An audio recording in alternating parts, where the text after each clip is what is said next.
Salut à tous, le journal du foot de ce mercredi 19 août. Le PSG entre dans l'histoire. Le club parisien s'est qualifié pour sa première finale de Ligue des Champions en dominant le RB Leipzig 3-0 grâce à Marquinhos qui a ouvert le score avant un deuxième but signé Di Maria juste avant la pause. L'Argentin a été étincelant avec 2 passes décisives en plus de son but.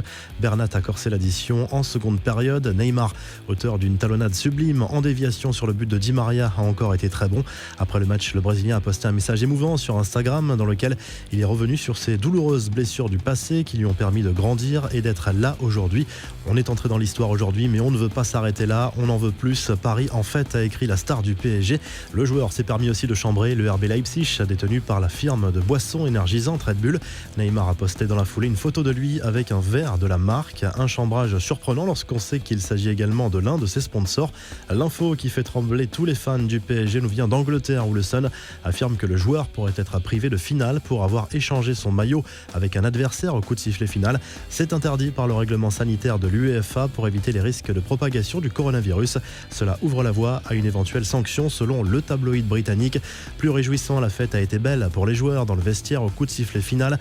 On a vu Neymar et Kylian Mbappé heureux ensemble en train de célébrer cette qualification historique. Même ambiance au retour à l'hôtel où des supporters du PSG les attendaient à la descente du bus. Là encore, le Brésilien a mis l'ambiance. À Paris, de nombreux supporters se sont rendus sur les Champs-Élysées et devant le Parc des Princes pour fêter cette première historique avec quelques incidents à la clé comme à Marseille où certains supporters parisiens ont voulu fêter la victoire dans la rue. Mauvaise idée. Des supporters de l'OM n'ont pas supporté la provocation et s'en sont pris à eux. Des bagarres ont éclaté, des véhicules ont été endommagés. Des groupes de supporters marseillais ont ensuite été filmés en train d'entonner des chants anti-parisiens dans la ville. Le PSG qui connaîtra ce soir son futur adversaire pour la finale prévue dimanche, toujours à Lisbonne. L'autre demi-finale oppose ce mercredi soir l'Olympique lyonnais au Bayern Munich à 21h. Match à suivre sur TF1 et RMC Sport. Cette semaine, la presse allemande a fait preuve d'une certaine arrogance en prédisant que le Bayern allait démolir Lyon à l'image de Bild, très confiant avant ce match. Du côté lyonnais, on croit en l'exploit après avoir sorti la Juve et City.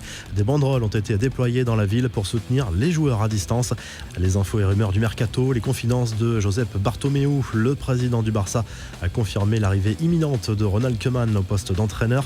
L'occasion aussi de rappeler que Messi sera le pilier du projet Koeman alors que certaines rumeurs évoquent depuis quelques temps un possible départ de l'Argentin comme Quique Setién. Eric Abidal a lui aussi été viré. Le Français était le directeur sportif du club catalan depuis 2018. Quel avenir pour Paulo Dybala à la Juve alors que les discussions pour une prolongation se poursuivent? La question du futur salaire de l'Argentin n'est pas réglée. Si certains médias italiens ont parlé d'un éventuel départ, l'agent de Dybala a réaffirmé que son protégé allait prolonger très bientôt. Les infos en bref, la confidence de Kylian Mbappé à propos de sa blessure en finale de la Coupe de France contre les Verts fin juillet. L'attaquant du PSG a raconté sa détresse après sa blessure à la cheville qui aurait pu le priver du Final 8. Je pensais que c'était mort, j'ai pleuré toute la nuit, je suis prêt à tout donner pour aider l'équipe, ce sera le cas dimanche, tout ce que je veux c'est gagner, je veux laisser mon corps sur le terrain, a avoué l'attaquant parisien. La mise au point de la FIFA en dehors de la zone Europe, il n'y aura pas de rencontre internationale en septembre. L'instance souhaite éviter les déplacements des joueurs en compensation. Un nouveau créneau pour ces matchs est ajouté pour le début de l'année 2022. Enfin, le pari complètement dingue de ce joueur de poker qui a misé 100 000 € sur la victoire du Bayern contre Lyon en C1. La cote était de 1,22 au moment de son pari. Le calcul est vite fait. Il pourrait remporter 22 000 € sur un seul résultat, mais il fallait avoir un énorme culot et les moyens de le faire, bien sûr. La revue de presse, la double une du journal L'Équipe ce mercredi. La première salue la qualification du PSG pour la finale de la Ligue des Champions. La force est en eux, titre le quotidien sportif ce mercredi au lendemain de cette première finale décrochée par les joueurs de Thomas Tuchel. La deuxième est spécialement consacrée à la région lyonnaise. Anthony Lopez, Oussem Aouar, Memphis Depay, Manuel Neuer et Robert Lewandowski en une pour illustrer le duel entre l'OL et le Bayern dans l'autre demi-finale. En Espagne, AS consacre également sa une à cette qualification historique du PSG avec Neymar et Marquinhos en train de célébrer le premier but. Le quotidien salue la nouvelle bonne prestation de l'ancien joueur du Barça. De son côté, Marca en remet une couche sur l'avenir de Lionel Messi. La star du Barça maintient un silence inquiétant selon le journal madrilène qui y voit un signe de doute dans l'esprit du joueur. L'Argentin pourrait pour la première fois étudier sérieusement les offres qui se présentent cet été. Enfin en Italie, la Gazette dello Sport parle d'une possible nouvelle ère pour l'Inter Milan qui jouera vendredi soir la finale de la Ligue Europa contre le FC Séville.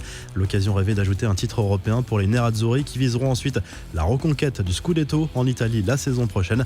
Et cela se fera avec le maintien d'Antonio Conte et du duo Lukaku-Martinez selon le journal. Vous retrouvez l'actu foot sur topmercato.com, l'appli Top Mercato et à très vite pour un nouveau journal du foot.